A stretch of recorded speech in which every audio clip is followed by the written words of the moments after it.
बिसाते इज्ज में था एक दिल यक कतरा खूं वो भी, सो रहता है ब अंदाज़े चकीदन सर निगूं वो भी। ये दीवाने गालिब की गज़ल नंबर 132 है।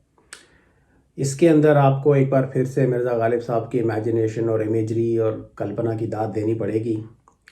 तो आइए पहले गज़ल को पूरा पढ़ते हैं, फिर इसके शेरों को समझने की कोशिश करेंगे। एज़ ऑलवेज़ गज़ल का टेक्स्ट आपको वीडियो के डिस्क्रिप्शन में मिल जाएगा। तो कहते हैं बिसाते इज्ज में था एक दिल यक कतरा खूं वो भी, बिसाते इज्ज में था एक दिल यक कतरा खूं वो भी, सो रहता है ब अंदाज़े चकीदन सर निगूं वो भी। रहे उस शौक से आजुर्दा हम चंदे तकल्लुफ़ से, रहे उस शौक से आजुर्दा हम चंदे तकल्लुफ़ से, तकल्लुफ़ बरतरफ था एक अंदाज़े जुनूं वो भी।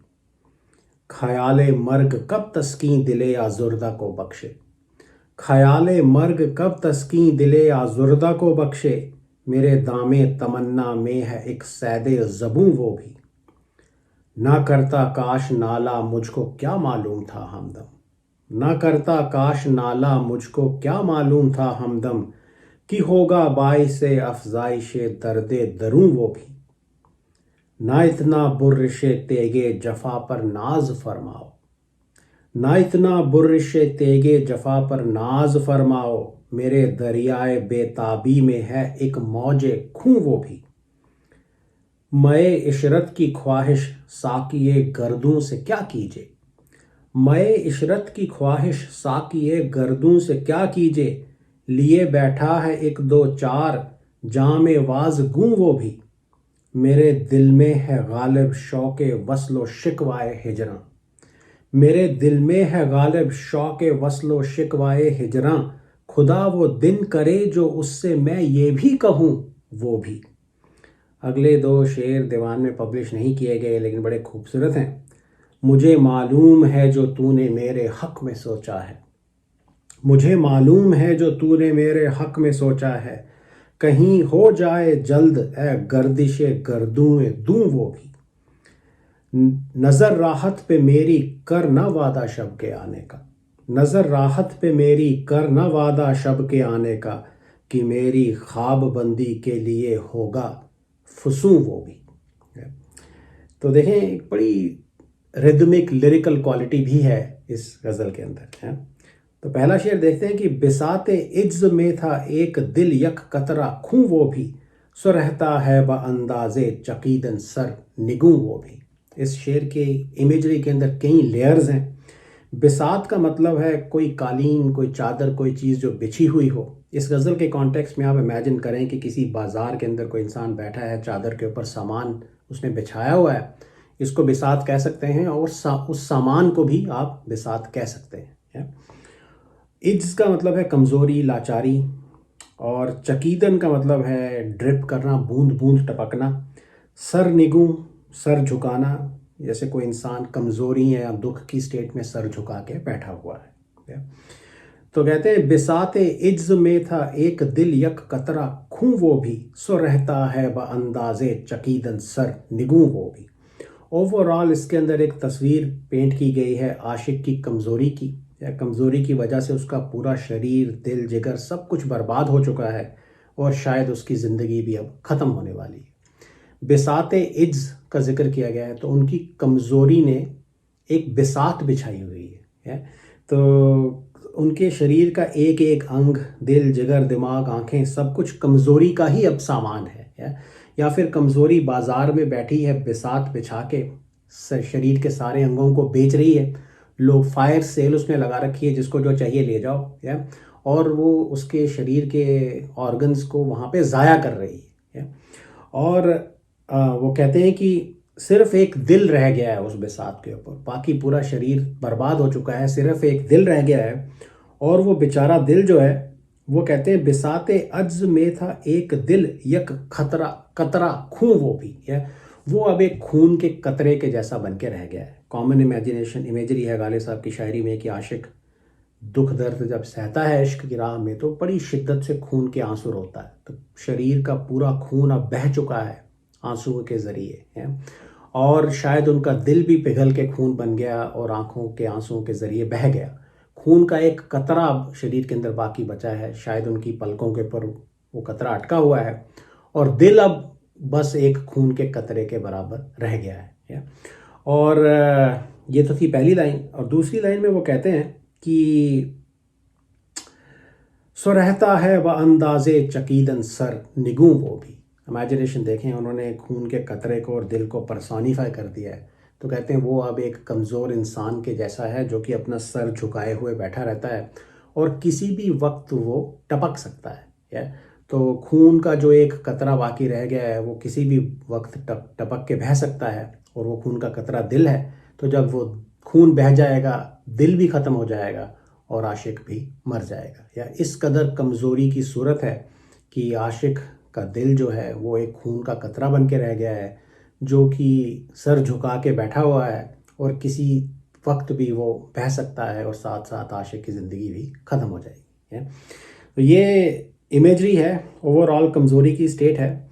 ये जो मैंने बाज़ार में शरीर के अंगों की बिकने की या ऑर्गन्स के बिकने की बात कही, ये मिर्ज़ा गालिब साहब दूसरी जगह पे भी कह चुके हैं। तो एक उनका शेर है कि तुम शहर में हो तो हमें क्या गम, जब उठेंगे ले आएंगे बाजार से जाकर दिलो जां। और या तो कातिल जो महबूब है उसने बाजार में दुकान लगा रखी है, या आशिकों, इतने आशिकों का कत्ल उसने किया है कि आशिकों के शरीर के पुर्जे दिलो जां बाजार में बिक रहे हैं। तो कहते हैं कि ठीक है, मेरा एक दिल तू ख़त्म कर देगी तो मैं बाज़ार से जाके और ले आऊँगा, जब तक तू है इस शहर में तो बाज़ार में इस सामान की कमी नहीं होगी। अच्छा, अगला शेर देखते हैं कि रहे उस शौक़ से आज़ुर्दा हम चंदे तकल्लुफ़ से। रहे उस शौक़ से आज़ुर्दा हम चंदे तकल्लुफ़ से, तकल्लुफ़ बरतरफ था एक अंदाज़े जुनूं वो भी। इसके अंदर दो लफ्ज़ ऐसे हैं जिनका थोड़ा गालिब साहब ने एक अलग अंदाज में इस्तेमाल किया है। आज़ुर्दा होने का मतलब है दुखी होना, और चंदे का मतलब है थोड़ा बहुत, थोड़े टाइम के लिए, कभी कभी, समवट। और तकल्लुफ़ हम फॉर्मेलिटी के लिए ज़हमत उठा के किसी काम को करने के लिए इस्तेमाल करते हैं। तकल्लुफ़ के अंदर एक दिखावे का या बनावट का एस्पेक्ट भी होता है, जिसको अंग्रेज़ी में प्रिटेंड करना कहते हैं। तो इस केस में तकल्लुफ़ आशिक जिस सेंस में कर रहा है वो ये है कि वो अपने महबूब से रूठ रूठ के बैठ रहा है, महबूब को दिखाने की कोशिश कर रहा है कि वो उससे दुखी है, वो उससे रूठा हुआ है। और बरतरफ किसी चीज़ को करने का मतलब है किसी चीज़ को साइड पे रखना। और जुनून या जुनून तो हमने कई बार देखा है, इश्क की राह में आशिक अक्सर जुनूनी हो जाते हैं, अपना दिलो दिमाग खो बैठते हैं, पागल हो जाते हैं। यहाँ पे लिटरली उसको पागलपन की सेंस में या बेवकूफ़ी की सेंस में इस्तेमाल किया गया कि आपका दिमाग ख़राब हो गया कि आप कोई काम कर रहे हैं। रहे और शौक़, शौक़ का मतलब है शरारती, या तो मिस्चीवियस महबूब है। मिस्चीवियस थोड़े नेगेटिव सेंस में कि वो महबूब आशिकों के ऊपर जुल्म सितम ढाता है, जो उसके दिल में आता है वो करता है। यह मर्क्यूरियल है, आशिकों का मजाक भी उड़ाता है, उनकी बेइज्जती भी करता है। रहे उस शौक़ से आज़ुर्दा हम चंदे तकल्लुफ़ से। तो पहली लाइन वो कह रहे हैं कि कभी कभी वक्त ऐसा था जब हमने कोशिश की कि हम अपने शौक़ महबूब से आज़ुर्दा रहें, तकल्लुफ़ के अंदाज में, या कि हम उससे रूठ के बैठ गए, या हमने ये दिखाने की कोशिश की कि हम तुझसे दुखी हैं, तुझसे नाराज़ हैं। तकल्लुफ़ बरतरफ, लेकिन कहते हैं इस तकल्लुफ़ को साइड पे रखो, मैं साफ साफ आपको बात बताऊं तो था एक अंदाज़े जुनूं वो भी, कि ये मेरे पागलपन का ही एक अंदाज़ था कि मैं उससे दुखी रहने का दिखावा कर रहा था। तो अब हुआ क्या है, तो आशिक ने कोशिश की है कि वो महबूब को दिखाए कि मैं तुझसे नाराज़ हूँ। उसकी एक्सपेक्टेशन ये थी कि महबूब उसके ऊपर तरस खाएगा, उसके ऊपर रहम खाएगा, उसको आके मनाएगा, उसको अपना प्यार देगा। लेकिन वो ऐसा शौक़ या जालिम या शरारती महबूब है कि उसके ऊपर इस तरह की बातों का कोई असर नहीं होता है। तो और आशिक जो है वो ज़्यादा देर तक रूठा हुआ महबूब से नहीं बैठ सकता, उससे दूर नहीं बैठ सकता, वो वापस अपने महबूब की तरफ खिंचा चला आता है। तो कहता है कि फिर ये मेरे पागलपन का ही एक अंदाज़ था, या जिसकी वजह से मैं उससे रूठ के बैठा हुआ था। कोई असर उस शौक़ महबूब के ऊपर नहीं हुआ, मैं उससे दूर ज़्यादा देर नहीं रह पाया, फिर आके उसके कदमों में गिर पड़ा, और उससे दोबारा मैं प्यार करने लग पड़ा। मैं क्या करता, मेरी बेबसी है, मैं अपने महबूब से ज़्यादा देर दूर नहीं रह सकता। ये तो मेरा पागलपन था कि मैं उससे दूर उठा हुआ बैठा हुआ था। तो देखें, शौक़ महबूब है, वो इस आशिक का किसी तरह से भी मजाक उड़ाए या कैसे भी इसको बुरी तरह से ट्रीट करे, वो इससे दूर नहीं रह सकता। और आशिक रूठ रूठ के हज़ार पर बैठे, इस महबूब के ऊपर कोई असर नहीं होगा। ये इस शेर का जिस्ट है। रहे उस शोख से आजुर्दा हम चंदे तकल्लुफ़ से, तकल्लुफ़ बरतरफ था एक अंदाज़े जुनू वो भी। दूसरी लाइन के अंदर तकल्लुफ़ बरतरफ आप पढ़ सकते हैं, या आप कह सकते हैं कि तकल्लुफ़ बरतरफ था, या कि तकल्लुफ़ को साइड पे रखना भी, तकल्लुफ़ को इग्नोर करना, बरतरफ करना भी मेरे पागलपन का ही एक अंदाज़ था। तो ये भी इसके अंदर रंग हो सकता है कि मैंने तकल्लुफ़ भी छोड़ के देख लिया, फॉर्मेलिटी जो है वो भी छोड़ के देख ली, लेकिन उस महबूब पे कोई असर नहीं हुआ। रहे उस शौक से आजुर्दा हम चंदे तकल्लुफ़ से, तकल्लुफ़ बरतरफ था एक अंदाज़े जुनू वो भी। ख्याले मर्ग कब तस्कीन दिले आजुर्दा को बख्शे, क्या खूबसूरत शेर है। ख्याले मर्ग कब तस्कीन दिले आजुर्दा को बख्शे, मेरे दामे तमन्ना में है एक सैदे ज़बूं वो भी। ख्याले मर्ग, मौत का ख्याल, मौत की तमन्ना। तस्कीन कहते हैं चैन को, आराम को, पीस ऑफ माइंड, कंफर्ट किसी तरह का। दिले आजुर्दा, दुखी दिल, या बख्शने का यहाँ पे मतलब है देना। और दामे तमन्ना, तमन्ना का, हसरत का एक जाल बिछा हुआ है। सैदे ज़बू, सैद कहते हैं कोई एक ऐसा जानवर या परिंदा जिसका शिकार किया जा रहा हो, जिसको जाल में फंसाने की कोशिश की जा रही हो। तो सैदे ज़बू कहेंगे कि जाल में फंसा हुआ एक कमज़ोर परिंदा, या जिसके अंदर इतनी ताकत नहीं कि वो इस इस दाम से, इस जाल से बाहर निकल के छुट के जा सके, या वो यहीं पे फंसा रहेगा, यहीं पे शायद मर जाएगा। अब इसके अंदर देखें क्या खूबसूरत इमेजरी गालिब साहब ने इस्तेमाल की है। पहली लाइन में वो कह रहे हैं कि मेरे इस दुखी दिल को मौत का ख्याल जो है वो तस्कीन नहीं बख्श सकता, या नहीं दे सकता। ख्याल मर्ग कब तस्कीन दिले आजुर्दा को बख्शे, कि ये मौत की जो तमन्ना है, मौत का ख्याल है, मेरी दुखी दिल को कब ये आराम दे सकता है, नहीं दे सकता। या तो वो आशिक ज़िंदगी से, दुख दर्द से इतना परेशान हो गया है कि अब वो मरने की तमन्ना रखता है। वो कहता है मैं मर जाऊँ, death is the final relief. या लेकिन वो कहते हैं तो शायद उससे मेरे इस दुखी दिल को कोई आराम पहुँचे, या मौत ही मेरा मेरे दिल को आराम पहुँचा सकती है, ये दुनिया तो नहीं पहुँचा सकती है। लेकिन वो कहता है कि ऐसा भी नहीं होगा, मुझे मौत भी नहीं आएगी, मुझे अभी मेरी ये मरने की तमन्ना भी पूरी नहीं होगी। या और इस सिचुएशन को उसने, अभी मुझे और दुख दर्द सहने पड़ेंगे, और इस सिचुएशन को डिस्क्राइब करने के लिए इमेजरी देखें। मेरे दामे तमन्ना में है एक सैदे ज़बूं वो भी, तमन्ना का जाल बिछा हुआ है, या उसके अंदर तमन्नाएं आके फंस जाती हैं। तो जनरली जाल के अंदर कोई चीज़ फंस गई तो शिकारी का पर्पज़ तो अचीव हो गया, लेकिन यहाँ पे गालिब साहब ने उसको पलट दिया है, उस इमेजरी को। तो जो तमन्ना आके जाल में फंस जाती है, उसका मतलब यह है कि वो तमन्ना अब इसी जाल में फंसी रह जाएगी, वो तमन्ना पूरी नहीं होगी। तो आपके दिल के अंदर ही तमन्ना फंस के मर के रह जाएगी, दिल से नहीं निकलेगी, तमन्ना पूरी नहीं होगी। तो कहते हैं ये जो ख्याल मर्ग है, ये इसी तरह का एक सैदे ज़बूं है, एक कमज़ोर शिकार परिंदा है जो कि दाम तमन्ना में आके फंस के रह गया है। ये कभी यहाँ से नहीं निकल पाएगा, मेरे दिल की तमन्ना पूरी नहीं हो पाएगी। तो ये अरमान निकलने की बात हम दूसरी जगह पे देख चुके हैं। एक मिर्ज़ा गालिब साहब का मशहूर शेर है, हज़ारों ख्वाहिशें ऐसी कि हर ख्वाहिश पे दम निकले, बहुत निकले मेरे अरमान लेकिन फिर भी कम निकले। तो अगर दामे तमन्ना से कोई तमन्ना निकल गई, उसका मतलब यह है कि वो तमन्ना पूरी हो गई। इस केस में नहीं होगा। एक कमज़ोर शिकार के जैसे उनके मरने की तमन्ना भी इसी जाल में फंसी रह जाएगी, यहीं मर जाएगी, और उनको कभी आराम नहीं पहुंचेगा, तस्कीन उनके दिल को नहीं मिलेगी। ख्याले मर्ग कब तस्कीन दिले आजुर्दा को बख्शे, मेरे दामे तमन्ना में है एक सैदे ज़बूं वो भी। और भी कई तमन्नाएं हैं, या जो कि इसी दाम के अंदर फंसी हुई रह जाएंगी, यहीं पे मर जाएंगी, तमन्नाएं पूरी नहीं होंगी। और ओवरऑल बेचारे आशिक को मौत भी आसानी से नहीं मिलेगी, वो मर भी नहीं पाएगा। इतनी बुरी उसकी किस्मत है। अगला शेर देखें, कहीं आराम बेचारे को नहीं मिलने वाला। इस शेर में भी देखें, न करता काश नाला मुझको क्या मालूम था हमदम, कि होगा बाइस से अफजाइश दर्दे दुरूं वो भी। जो कॉम्प्लिकेटेड लफ्ज़ वो ये हैं, बाइस अफजाइश दर्द दुरूं। इसका मतलब यह है कि आपके अंदर के दर्द को बढ़ा देने का कारण, उसकी वजह है।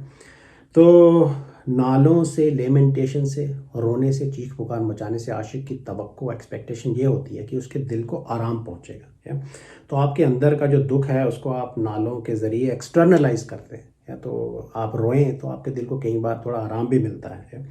और ऊपर से ये एक्सपेक्टेशन भी होती है कि शायद महबूब आपके नालों को सुन ले, उसको रहम आ जाए, खुदा को रहम आ जाए, या और वो जुल्म सितम आपके ऊपर ढाना कम कर दे।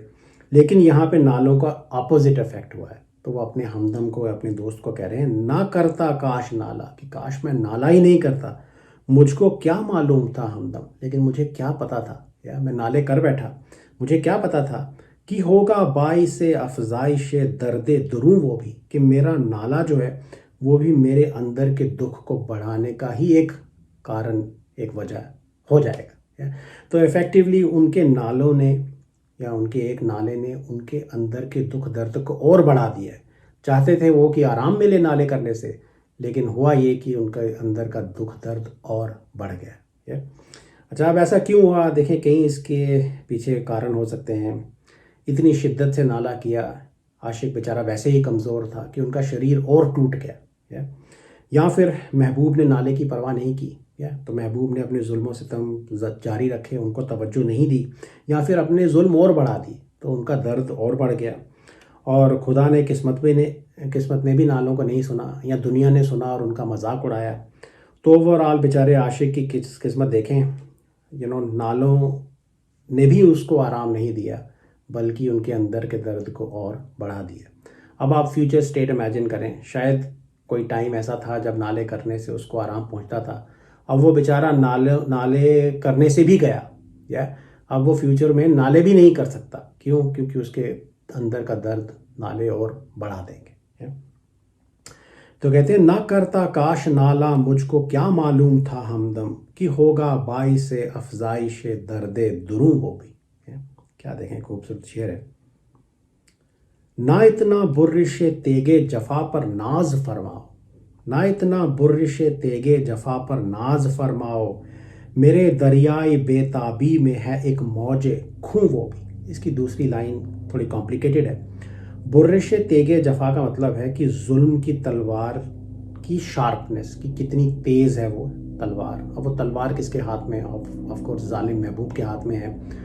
वो जहाँ भी जाता है अपने आशिकों का कत्ल करता हुआ जाता है, और उसको बड़ी महारत, बड़ी कैपेसिटी है उस जालिम महबूब के अंदर आशिकों का कत्ल करने की। और उसको बड़ा नाज है इस बात पे, उसको बड़ा फ़क्र है कि देखें किस महारत से मैं आशिकों का कत्ल करता जाता हूँ और मेरी तलवार कितनी तेज़ है। लेकिन आशिक ने आशिक शायद प्रोटेस्ट करना चाहता है, या वो उसने एक डिफाइंस का स्टैंस जो है यहाँ पे अपना लिया है, राइट। तो वो महबूब को कह रहा है कि ये मेरे लिए कोई बड़ी चीज़ नहीं है, ना इतना बुर्रिश तेगे जफा पर नाज फरमाओ, या कि तेरे को जो अपने तलवार के ऊपर, या तलवार की तेज़ी के ऊपर, शार्प एज के ऊपर जो फ़क्र है, जो नाज है, या वो तू इतना नाज मत कर, इतना फ़क्र मत कर, इतना घमंडी मत बन तू। या मेरे दरियाए बेताबी में है एक मौज खूं, वो भी। तो बेताबी कहते हैं बेचैनी को। तो बेताबी का एक दरिया गालिब साहब ने इमेजिन किया है, उसके अंदर खून की मौजें उठ रही हैं, खून की लहरें उठ रही हैं। तो कहते हैं ये तेरी तलवार, या तलवार की तेज़ी जो है, मेरे दरियाए बेताबी में है एक मौज खूं, वो भी। अब इसको समझने के लिए इमेजिनेशन को काफ़ी स्ट्रेच करना पड़ता है। तो वो कह रहे हैं कि ये तलवार जो है, ये मेरे बेताबी के दरिया में बस एक खून की मौज और लहर के जैसे। अब तलवार जो है, या तलवार की तेज़ धार को खून की मौज क्यों बोला गया है? ऐसा हो सकता है कि जो बेताबी का दरिया है तो बेइंतहा बेताबी है, और कभी उसको चैन नहीं मिलता, और इस बेताबी में कई लहरें उठती हैं जो उसको तलवार की तरह काटती है। तो वो पहले भी कट चुका है, तो कह चुका है कि मैं इस तरह के तलवार के वार कई बार पहले सह चुका हूँ, तो तेरी तलवार कोई बहुत बड़ी चीज़ नहीं है मेरे सामने। है मेरी बेताबी इतनी ज़्यादा है कि वो एक दरिया के जैसे है जिसके अंदर बेताबी की लहरें उठती रहती हैं, और मुझे काटती रहती हैं। तो ये तलवार भी उसी तरह की एक लहर है। या फिर इतना खून बह चुका है कि तलवार उसके अंदर डूब चुकी है और वो भी एक लहर के जैसे नज़र आ रही है। ओवरऑल देखें, उनकी बेताबी भी आशिक को ज़ख्मी करती है और उसका खून बहाती है। इस कदर वो उसके दिल के ऊपर वार करती है। तो अब और दूसरा ये कि तलवार लहराना भी एक एक्सप्रेशन होता है। तो आशिक जो है शायद तलवार एक लहर की तरह उठती है, कत्ल करके अपना काम करके दरिया में फिर खो जाती है, जिस तरह की दरिया के अंदर लहरें उठती हैं। तो ओवरऑल आशिक का कत्ल हो रहा है और महबूब को अपनी तलवार पे अपने जुल्म ढाने की जो उसकी कैपेसिटी है, जो उसकी महारत है, उसके ऊपर बहुत फ़ख्र है। तो आशिक वो वापस जवाब दे रहा है, महबूब के गरूर को यहाँ पे वो चैलेंज कर रहा है। तो साथ साथ किस कदर वो बेताबी की स्टेट में है उसको भी वो डिस्क्राइब कर रहा है। तो देखें, एक छोटे से शेर के अंदर कितने सारे रंग हैं। तो कहते हैं, ना इतना बुर्रिश तेगे जफ़ा पर नाज फरमाओ, कि इतना घमंडी तू मत हो, इतना नाज तू अपनी तलवार के ऊपर मत फरमा। या मैं इस तरह की तलवारों के घाव पहले कई बार खा चुका हूँ। ना इतना बुर्रिश तेगे जफ़ा पर नाज फरमाओ, मेरे दरियाए बेताबी में है मेरे दरियाए बेताबी में है एक मौज खूं वो भी।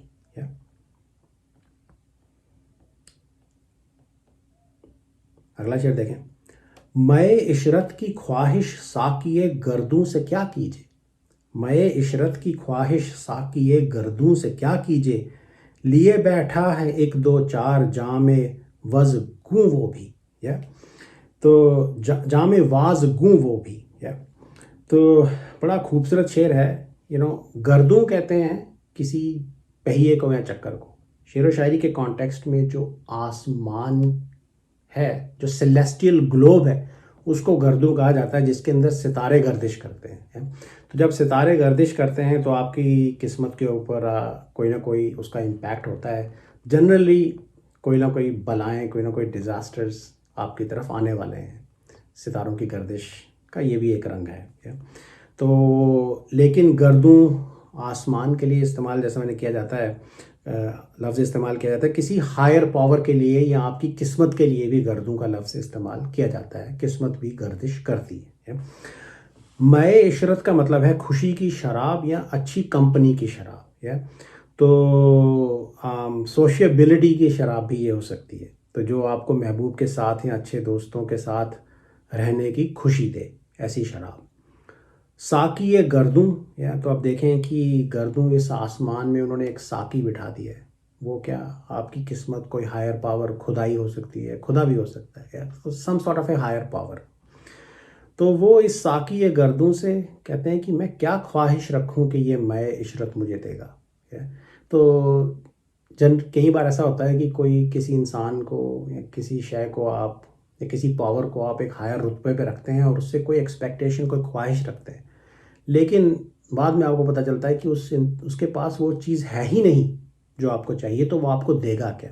या तो वही रंग इस शेर के अंदर है। कहते हैं, मए इशरत की ख्वाहिश साकिए गर्दों से क्या कीजिए, कि इस किस्मत के गर्दों के इस कायनात के साकी से मैं मए इशरत की शराब की ख्वाहिश क्या रखूं, लिए बैठा है एक दो चार जामे वाज गूं वो भी। तो वो कह रहे हैं कि मैं उससे ख्वाहिश क्या रखूं इशरत की शराब पीने की, वो तो खुद दो चार उल्टे हुए खाली जाम लिए बैठा है, साकी गर्दूं जो है। तो साकी गर्दूं के पास शराब है ही नहीं, तो वो मुझे क्या देगा, मैं उससे क्या तवक्को रखूं। तो वो भी खुद एक खाली जाम जो कि उसके सामने उल्टे पड़े हैं वो लिए बैठा है। तो देखें, अब कई रंग इसके अंदर हैं। एक तो ये कि सारी शराब उसने खुद पी ली है। तो आसमान जो है वो सेल्फिश है, गर्दूं सेल्फिश है, साकी ये गर्दूं सेल्फिश है। या किस्मत या खुदाई जो है वो बड़ी सेल्फिश है, सारी इशरत अपने पास रख ली है, मुझे देने के लिए कुछ है ही नहीं इशरत की शराब उसके पास। इशरत गायब हो गई है। इशरत, जैसे मैंने कहा, लोगों की अच्छी कंपनी से जो खुशी मिलती है उसको भी कहते हैं। तो लोग चले गए हैं, या तो अच्छे लोगों की सोहबत इस दुनिया में अब एग्जिस्ट ही नहीं करती, क्योंकि अच्छे लोग सारे इस दुनिया में ख़त्म हो चुके हैं, मर चुके हैं, या कोई अच्छे लोग हैं ही नहीं, सारे लोग ख़राब हो चुके हैं। तो हमें उनकी इशरत की शराब अब ये साकी गर्दों क्या देगा। सारी शराब उसने दूसरों को पिला दी है। जितनी खुशी इस दुनिया में थी वो दूसरों की किस्मत में लिख दी गई है। मुझे देने के लिए उसके पास अब कुछ नहीं बचा है। या फिर इशरत की शराब उसके पास थी ही नहीं है, तो दुनिया में खुशी है ही नहीं, इसलिए वो जाम जो है, उसके पास जो जाम है वो हमेशा से खाली ही थे, हमें बस अब नज़र आए हैं। और दूसरा ये कि जिस पे आप तवक्को रखते हैं वो खुद लाचार है। जनरल सेंस में ये रंग इसके अंदर है। तो आप किसी को इतना बड़ा समझे बैठे हैं लेकिन वो बेचारा खुद लाचार है, या किस्मत कंजूस है, तो सिर्फ हमें खाली जाम दिखा रही है। इशरत की शराब उसके पास है लेकिन हमें नहीं वो देना चाहती, अपने पास रखना चाहती है। तो ओवरऑल देखें, वो कहने का शेर का पर्पज़ ये है कि आशिक की किस्मत में खुशी या अच्छे लोगों की सोहबत नहीं है। तो कहते हैं कि मैं इशरत की ख्वाहिश साकिए गर्दों से क्या कीजिए, मैं इशरत की ख्वाहिश साकिए गर्दों से क्या कीजिए, लिए बैठा है एक दो चार जामे वाज गूं वो भी। तो गर्दों को, सेलेस्टियल ग्लोब को उन्होंने एक साकी गर्दों बताया है, उसको भी पर्सोनिफाई कर दिया है।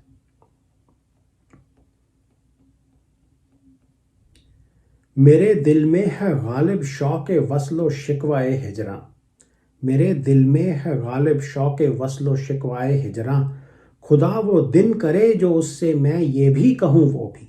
तो ओवरऑल देखें कितना लिरिकल रिदमिक खूबसूरत शेर है ये। कहते हैं कि मेरे दिल में विसाल के लिए शिद्दत भी है, शौक़ भी है, और जुदाई की शिकायत करने का भी जुदाई की शिकायत भी मैं करना चाहता हूँ। तो कहते हैं मेरे दिल में शौक़ वस्ल भी है और शिकवाए हिजरा भी है। वस्ल के लिए शौक़ भी है, पैशन भी है, और शिकवा हिजरा, हिजर का, जुदाई का शिकवा भी मेरे दिल के अंदर है। तो ये दोनों बातें मैं एक्सप्रेस करना चाहता हूँ। और कहते हैं खुदा करे कि ऐसा दिन आए कि जब मैं ये भी उससे कह सकूं और वो भी। अब किससे कहने की बात कर रहे हैं। स्ट्रेट फॉरवर्ड मतलब ये है कि वो महबूब को बताना चाहते हैं कि उनके दिल के अंदर किस कदर शौक़ है मोहब्बत करने का, और उससे मिलने का शौक़, किस तरह की शिद्दत वो अपने दिल में रखते हैं, और किस कदर वो खफा हैं, किस कदर उनके दिल के अंदर शिकायत है कि महबूब उनके पास नहीं है। तो महबूब के सामने वो ये बातें बयान करना चाहते हैं और खुदा से कह रहे हैं काश तो ऐसा दिन वो लाए या कि मैं उसको बता सकूं कि किस कदर मैं शौक़ रखता हूं उससे मिलने का, और किस कदर मैं जुदाई का गम सहता हूं। तो टेक्निकली वो ये बात शायद खुदा से भी कह सकते हैं, लेकिन स्ट्रेट फॉरवर्ड मतलब ये है कि महबूब से कहना चाहते हैं। और रंग देखें कि अभी तक मौका नहीं मिला, महबूब ने वक्त उनको नहीं दिया, महबूब उनके पास कभी नहीं आया, या फिर बुरी किस्मत है, जालिम महबूब है, इसलिए अब वो खुदा के सामने फरियाद कर रहे हैं कि शायद खुदा मेरी मदद करे। ओवरऑल ये उनके दिल की हसरत है। मेरे दिल में है गालिब शौक़ वस्लो शिकवाए हिजरा, खुदा वो दिन करे जो उससे मैं ये भी कहूँ वो भी। अगले दो शेर दीवान में पब्लिश नहीं किए गए लेकिन मुझे काफ़ी खूबसूरत लगे, तो उनको भी हम पढ़ते हैं। मुझे मालूम है जो तूने मेरे हक़ में सोचा है, मुझे मालूम है जो तूने मेरे हक़ में सोचा है, कहीं हो जाए जल्द ए गर्दिश गर्दूं में दूं वो भी। तो गर्दिश गर्दूं का मतलब है आसमान की, यूनिवर्स की, किस्मत की गर्दिश, उसकी बात हो रही है। ऐसी गर्दिश हमेशा आशिक के लिए कोई ना कोई डिज़ास्टर, किसी ना किसी तरह की बला ही लेके आती है। तो वो आसमान से, खुदाई से, कायनात से कह रहे हैं कि मुझे मालूम है जो तूने मेरे हक़ में सोचा है कि बुरा ही सोचा होगा, कुछ ना कुछ तबाही या मौत का फरमान ही मेरी किस्मत में लिख के तूने भेजा होगा, और वही मेरी किस्मत में लिखा होगा। तो ऐसा कर, तो फिर आजा, मैं तैयार बैठा हूँ, जो करना है जल्दी से आके कर दे, या जो मेरे साथ होना है, जो तबाही, जो मौत मुझे दी जानी है, वो जल्दी से आ जाए, मैं तैयार बैठा हूँ। तो रंग देखें, शायद वो चैलेंज कर रहे हैं, कहते हैं मैं नहीं डरता, मैंने बहुत दुख दर्द ऑलरेडी सह चुका हूँ मैं, तो मुझे डर नहीं है, और जो कुछ आना है वो जल्दी से आ जाए, जो बलाएं मेरे ऊपर आनी है जल्दी से आ जाए, काम तमाम किया जाए मेरा, और मुसीबत ख़त्म कर। तो मेरे बस में तो कुछ है नहीं, कम से कम जल्दी से मुझे मार और मुझे राहत दे इस दुख दर्द से।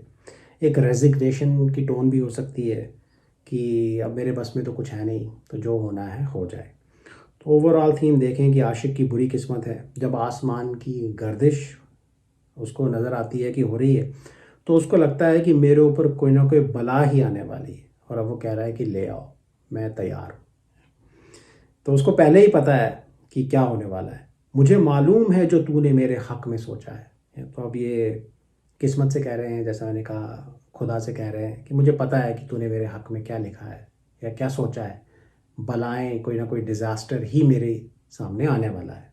मुझे मालूम है जो तूने मेरे हक़ में सोचा है, कहीं हो जाए जल्द है गर्दिश गर्दूं दूं होगी।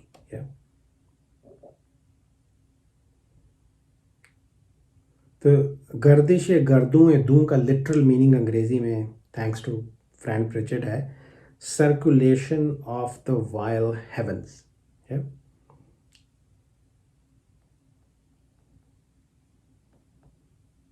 अच्छा, अब ये आखिरी शेर देखें।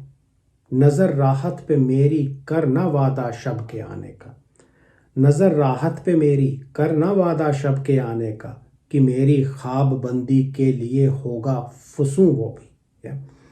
तो महबूब से कह रहे हैं, शायद खुदा से भी कह रहे हो सकते हैं, लेकिन स्ट्रेट फॉरवर्ड मतलब ये है कि महबूब से कह रहे हैं कि मेरी राहत, मेरे सुकून पे तू, उसका तू ख्याल रख, उसके ऊपर तू नज़र रख। या तो उसके ऊपर बुरी नज़र मत तू लगा। या तो और रात को आने का वादा करके तो मेरी राहत पे, मेरे सुकून पे बुरी नज़र मत लगा। या तो मुझे पता है कि तू नहीं आएगा, मगर ये तेरा वादा मेरी ख्वाब बंदी के लिए फसूं होगा। या फसूं जैसे किसी तरह के जादू को, किसी तरह के मंत्र को, जादू टोने को यहाँ पे आप कह सकते हैं। या तो कहते हैं ये तेरा जो फसूं है ये मेरी ख्वाब बंदी को रोक लेगा, यानी मुझे नींद नहीं आएगी, मेरी नींद को ये बांध लेगा, मेरे ख्वाबों को ये बांध लेगा, या मुझे ख्वाब नहीं आएंगे, इफेक्टिवली मुझे नींद नहीं आएगी। तो मैं तेरा इंतज़ार करता रह जाऊँगा, सारी रात सो नहीं पाऊँगा। तो वो कह रहे हैं कि तू फिर, ये भी हो सकता है कि वो कह रहे हैं कि महबूब की नज़र मेरी राहत के ऊपर है, तो वो मेरी राहत को नज़र लगाना चाहता है और मेरे सुख चैन को छीनना चाहता है मुझसे, और वो उसको कहने की कोशिश कर रहे हैं कि ऐसा मत कर। है तो क्या खूबसूरत अंदाज़ है महबूब के झूठे वादों को डिस्क्राइब करने का और आशिक की हालत को बताने का।